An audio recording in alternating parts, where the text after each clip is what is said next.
So eto na nga, sa tanda ko to, first time ko po talaga susubukan to, at shoutout dito kay Manong na nakasabay ko. Parang kami lang po dito yung may mga edad na halos kasabayan namin dito, puro mga bagets. Grabe nga kasi araw to ng Pasko yung nangyari to, at late ko na na-upload kasi nag-edit pa tayo. So yung aking mag-ina ay nag-video sa akin, ayaw ko na silang pasakyan dito kasi kahit anak ko takot, ayaw sumakay, yung wife ko ayaw din, so ako yung naglakas loob na sumubok.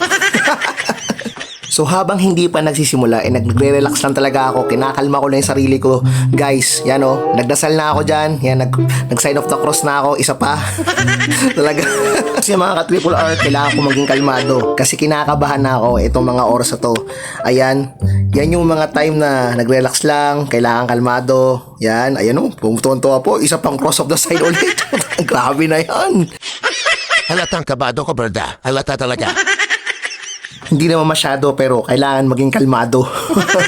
Ayan guys, kalmado lang. Ayan, pakaway-kaway pa ako sa aking mag-ina. Yun, andun no, bibideo na po yung aking wife, at andun yung anak ko. Parang nagtataka siya kung bakit ako sasakay, kung ano yung feeling, pero wag natin sama kasi delikado.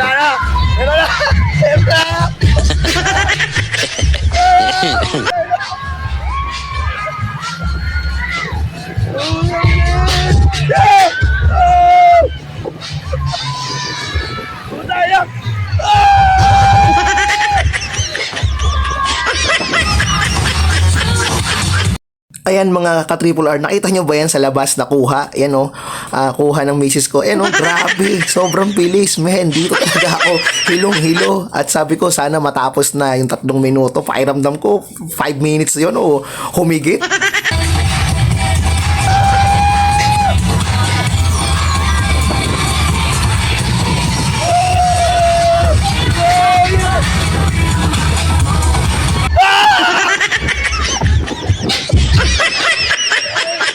Grabe yung sigaw mo, Berda. Parang katapos na ng mundo.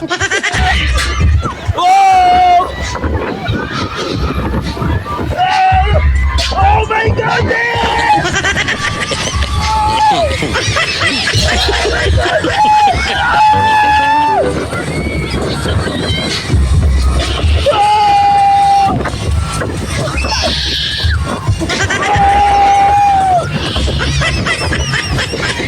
Pakiramdam ko dito, hinihila na yung paa ko pababa eh. Grabe guys, akala ko tatama ako sa mga barrier. Kaya yung mga paa namin dito nakaangat.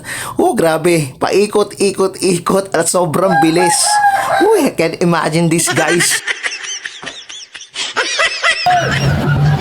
Ladies and best music. So dito finally, nararamdaman ko bumabagal na. Ayan na, bumabagal na. Naka-survive din sa wakas. At talagang sobrang hilong-hilo ako. Yung parang yung nakaupo ka pa wala eh, pero nung pagbaba ko dito, mga ka-Triple R, dito ko naramdaman at meron pa nga sumuka sa likuran ko eh, yung kasunod ko. Buti lang hindi ako natalsikan ng suka niya. At yun, nasan ako? Di pati ako nag-video, hindi ko rin makita kung nasan ako eh. So laging tatandaan mga ka-Triple R TV, laging family first, banding, minsan lang pagkakataon ng Pasko, bagong taon, sumapit, pag may time, gawin. So maraming salamat sa lahat ng TikTok followers ko talaga, sobrang solid kayo. Sa TikTok ko, Triple R TV, sa Facebook ko, Raymond Ruiz Reyes, sa YouTube ko, Triple R TV din po. Paki-follow lang po ako, subscribe, follow, like, share. Maraming salamat.